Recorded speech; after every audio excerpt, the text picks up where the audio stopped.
तो भाई 4 बहुत बड़ी हायरिंग लेके आया हूँ। देखो एचसीएल टेक की तरफ से ग्रेजुएट इंजीनियर ट्रेनी है। हाँ तुम परेशान मत हो, इसमें कैड सर्टिफिकेट नहीं मांगा हुआ है। और सबसे बड़ी बात आईबीएम की तरफ से 26 और 27 बैच के लिए ऐसी अपॉर्चुनिटी निकाली है ना कि यार तुम खुश हो जाओगे। और माई गेट बहुत बड़ी हायरिंग कर रही है, माइक्रोसॉफ्ट भी काफ़ी बड़ी हायरिंग, मतलब लगभग ये चारों ऑफ कैंपस ड्राइव देखना तुम्हारे लिए बहुत ज़रूरी है। तो भाई पहले समझ लो यार आईबीएम कौन सी इंटर्नशिप दे रही है, कौन अप्लाई कर सकता है कौन नहीं कर सकता है। वीडियो को बिना स्किप करे देखोगे तो ही बेनिफिट मिलेगा, वरना लिंक डिस्क्रिप्शन बॉक्स में जाके अप्लाई कर सकते हो। तो पहले तो टेस्ट गोरिल्ला के लिए अप्लाई करो, एग्जाम दो, 10 लाख का पैकेज है। हमिंगबर्ड के लिए अप्लाई करो, स्ट्रेटेजी को जहाँ तक ये भी डायरेक्ट टेस्ट आ रहेंगे। पहले वीडियो देखना ज़रूरी है कि इसमें मैंने क्या बताया है। देखो पहले तो आईबीएम के बारे में बात करेंगे। IBM research Indian internship program जो कि 2025 या 2025 में चालू होगा, और ये बहुत बड़ी अपॉर्चुनिटी दे रही है जो कि 4 इंटर्नशिप निकाली है। ये आर्टिफिशियल इंटेलिजेंट, क्लाउड की और क्वांटम और सिक्योरिटी, ये जो 4 डोमेन है ये बहुत बड़े डोमेन है जो आने वाले टाइम में बूम पे है, अभी भी बूम पे है। इनका बहुत ही ज़्यादा रोला घटेगा आगे जाके। तो अगर तुम्हारे पास इन्हीं से रिलेटेड इंटर्नशिप की है, जिसमें इंटर्नशिप में होता है क्या, तुम्हें नॉलेज भी मिलती है, तुम्हें कुछ प्रोजेक्ट पे भी काम कराए जाते हैं और सर्टिफिकेट भी मिलता है, तो ये तीनों की वैल्यू बहुत ज़्यादा हो जाएगी। जब रेज्यूमे में ऐड करोगे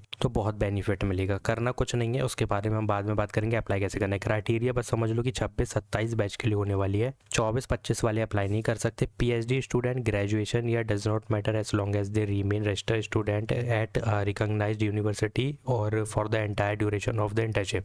बेसिकली इसको छोड़ दो, 26-27 वाले तो ही एलिजिबल हो तुम, ठीक है। PhD, BE, BTech equivalent, ME, MTech, MSc, यहाँ तक कि एमसीए तक एलिजिबल है इसके लिए। एमटेक इंटीग्रेटेड वाली भी एलिजिबल है और डुअल डिग्री वाली भी एलिजिबल है। तो यहाँ पे देखने की बात यह है कि सारी डिग्री एलिजिबल है लगभग, जो कि इंजीनियरिंग फील्ड की होती है, मतलब इंजीनियरिंग डिग्री होती है। और लगभग branches computer science, IT, AI, cloud, data science, electronic की सारी ब्रांचेस हो गई, मैथमेटिक, कंप्यूटिंग, फिजिक्स, मतलब सारी एलिजिबल है यार इसमें। मतलब बेसिकली यही लिख दिया गया है कि भाई अगर तुम क्वांटम ओनली पे जाओगे, मतलब क्वांटम में तो फिजिक्स आएगी पूरी, फिजिक्स, इंजीनियरिंग साइंस, तो ये सारे एलिजिबल होने वाले। ऐसी अपॉर्चुनिटी भाई बहुत कम देखने को मिलती है, इसलिए वीडियो में बने रहो। ऐसे समझने की ज़रूरत नहीं, अच्छे समझो, ठीक है। मिनिमम देखो तुम्हारे सीजीपीए इसमें 70% मांगा है, सिर्फ सीजीपीए मांगा है, क्योंकि यहाँ पे ऐसा तो नहीं लिखा कि 10-12 में होना चाहिए। तो 70% में भी यार इतने तो होंगे ना तुम्हारे। नो एक्टिव बैकलॉग होनी चाहिए, ठीक है। और डॉक्यूमेंट टू बी अपलोडेड में अगर ध्यान दोगे तो डिटेल्ड रेज्यूमे में जो आता है वो मेंशन करो। जब तुम्हें यहाँ पे बता दिया गया कि 4 इसमें रोल होने वाले, मतलब 4 डोमेन में तुम्हारा काम होने वाला है, तो जिसको भी जिस भी चीज़ का नॉलेज है वो पहले रेज्यूमे में ऐड कर देना। क्लाउड से रिलेटेड जा रहे हो तो क्लाउड हो गया, आर्टिफिशियल से जा रहे हो उसके एल्गोरिदम, थोड़े बहुत फ्रेमवर्क, ये कर सकते हो। और यहाँ पे देखो photo identity with date of birth mention होनी चाहिए,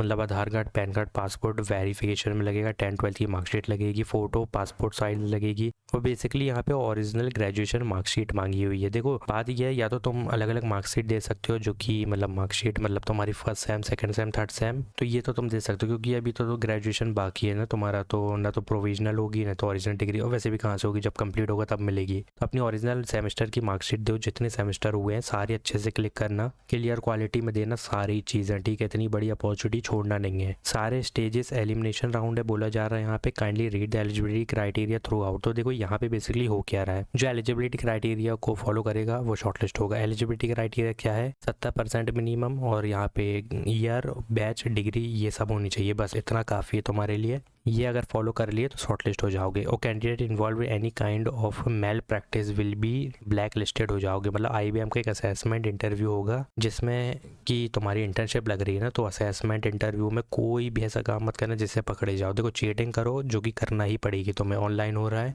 हर कोई चीटिंग करे, लेकिन ऐसे मत करना कि पकड़ जाओ, ठीक है। बाकी यहाँ पे 2 लोकेशन है, बेंगलोर, गुरुग्राम, जो कि जाना पड़ेगा और जाना भी चाहिए यार। आईबीएम तुम्हें इंटर्नशिप दे रही है तो जाओ इसके लिए, क्योंकि फुल टाइम अपॉर्चुनिटी के बहुत हाईली चांसेस है। अब अप्लाई करने के लिए बेसिकली करना कुछ नहीं है, जिस भी चीज़ का नॉलेज है उसमें सिंपली क्लिक करो। आईबीएम के ऑफिशियली तुम रीडायरेक्ट हो गए, या ई सर्च इंटर्न हो गया, यहाँ पे इंटर्न हो रही है, रिक्वायर्ड स्किल भी यहाँ पे दी गई है, तो इसको भी देख के तुम अपने रेज्यूमे में चीज़ें मेंशन कर सकते हो। वैसे भी मैंने पहले ही कह दिया कि तुम AIML, मतलब AI से रिलेटेड फ्रेमवर्क हो गए, लाइक यहाँ पे फ्रेमवर्क लाइब्रेरी लिखी हुई है, वो सब तुम्हें मेंशन करनी पड़ेंगी। तो यहाँ से देख के पूरे डोमेन उठा के रेज्यूमे मेंशन करो, जिस भी रिलेटेड, मतलब जिस भी डोमेन में जाना चाहते हो, बस सिंपली क्लिक करना है। पूरा डिस्क्रिप्शन, रिस्पॉन्सिबिलिटी, स्किल रीड करनी, क्योंकि यहाँ पे भर भर के दी गई है। क्रिप्टोग्राफी हो गया, यहाँ पे एनक्रिप्शन डिक्रिप्शन तुम्हारे को यहाँ पे सिक्योरिटी में लगेगा। सिक्योरिटी बेसिकली यही चीज़ है। नेटवर्किंग बहुत मैंडेटरी है, मतलब कंप्यूटर नेटवर्किंग और ऑपरेटिंग सिस्टम सबसे ज़्यादा रिलेटेड सिक्योरिटी की यही चीज़ होती है। तो ये रीड करोगे बहुत बेनिफिट मिलेगा, लेकिन क्राइटेरिया तुम्हें सिर्फ यहाँ से देखना है, ठीक है। तो अप्लाई करने के लिए बेसिकली अप्लाई टू जॉब करो, लॉग इन करो और अपना फॉर्म फिलअप करो।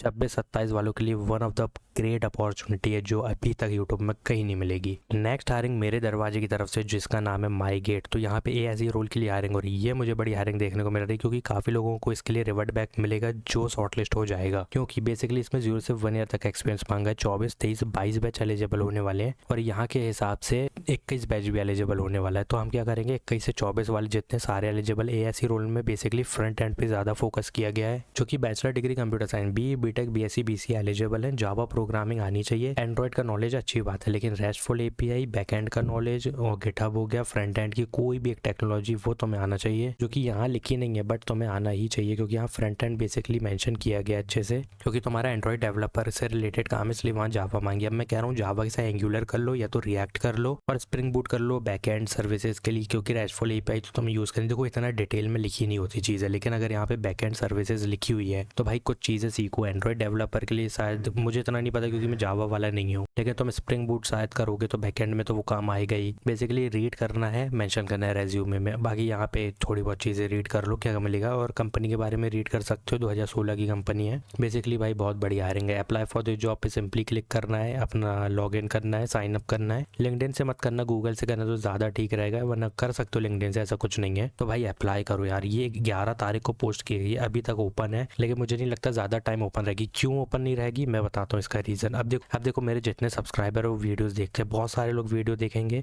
अप्लाई करेंगे, इनकी रिक्वायरमेंट फुलफिल हो जाएगी कि भाई 100 एप्लीकेंट चाहिए थे, 50 चाहिए थे या 30 चाहिए थे, वो उतना हुआ है, इन लोग ने ऑफ करना चालू कर देंगे। अभी तक एप्लीकेशन पहुंचे नहीं है बहुत सारे, जितने इनका टारगेट है उतने एप्लीकेशन नहीं गए हैं, इसलिए ये ओपन दिख रही है। तो जैसे ही तुम देखोगे बहुत सारे लोग अप्लाई करेंगे तो ये बंद हो जाएगी, इसलिए तुरंत अप्लाई करना है। इसके लिए बहुत बड़ी अपॉर्चुनिटी है, ये हल्की फुल्की चीज़ नहीं है। तो मैं इसके हाईली चांसेस है जॉब मिलने के, अगर रेज्यूमे शॉर्टलिस्ट हो गया। नेक्स्ट बड़ी हायरिंग एचसीएल टेक की तरफ से गेट का रोल होने वाला है। देखो मुझे सबसे बेहतरीन चीज़ ये लगी कि भाई इसमें कैड सर्टिफिकेट नहीं मांगा है, क्योंकि यहाँ पे कहीं मेंशन नहीं है। पहले की जो हायरिंग हुई है उसमें कैड तक मांगा है, लोग अप्लाई तक नहीं कर पाए। ये मैंने पूरा फॉर्म फिल कर चुका हूँ, परेशान मत हो, कहीं पे भी कैड की इन्फॉर्मेशन नहीं मांगी है। तो देखो यहाँ पे एनी फ्रेशर ग्रेजुएट 21 से 24 बैच एलिजिबल होने वाले हैं। ऊपर से 1 साल का एग्रीमेंट है, जो कि तुम्हें देखने की जरूरत नहीं है, 60% होने चाहिए। सीटीसी काफ़ी अच्छा मिलेगा। देखो लखनऊ नागपुर लोकेशन होने वाली है भाई, one of the best opportunity है, करना कुछ नहीं है। यहाँ पे परमानेंट स्टेट अपना देना है तुम्हें, जो कि यहाँ पे दे सकते हो। आधार है तो आधार भी कर सकते हो, कोई देखा नहीं, लेकिन परमानेंट सिटी अपना नाम जो भी है वो आधार कार्ड से रिलेटेड होना चाहिए, आधार कार्ड में जो है वही देना। और यहाँ पे बी बीटेक से मतलब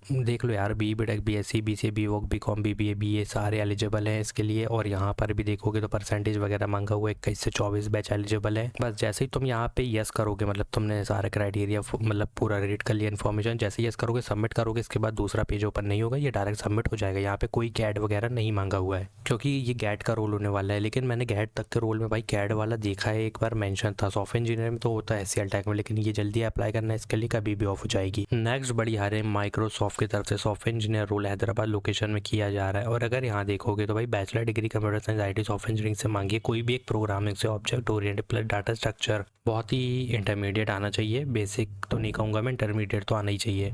और बेसिकली इसके लिए यार 23-24 एलिजिबल है और ज़्यादा कुछ मेंशन नहीं है, ठीक है। तो हम क्या करेंगे, 23-24 वाले अप्लाई करेंगे इसके लिए। बाकी क्लाउड वगैरह मेंशन कर सकते हो रेज्यूमे में, क्योंकि मेरे को ऐसा लग नहीं रहा, क्योंकि मुझे ये देख के रीड करके लग नहीं रहा कि इसमें 25-26 एलिजिबल हो पाएंगे। लेकिन अगर 25 वाले हो तो कर लेना, 26 वाले तो मत करना। तो इसके लिए 23-24-25 वाले तो एक बार अप्लाई कर लेना, फ्री ऑफ कॉस्ट है अप्लाई करना, तुम्हारा कुछ नहीं जाने वाला। अपडेट करो रेज्यूमे को और अप्लाई करो। लेकिन माई गेट, एचसीएल टेक और इंटर्नशिप को तो अंडर एस्टिमेट मत करना यार। ये अपॉर्चुनिटी निकली ना तो सिर्फ तुम कमेंट पढ़ते रह जाओगे कि भैया मेरी इसमें इंटर्नशिप लग गई, इसमें वो लग गई। इसलिए अप्लाई करो जाके जल्दी से, भले ना आए, लेकिन ये एक रिग्रेट नहीं होना चाहिए कि मैंने अप्लाई नहीं किया। अप्लाई करो और चैनल को सब्सक्राइब करो, व्हाट्सएप चैनल को ज्वाइन करो। Thanks for watching.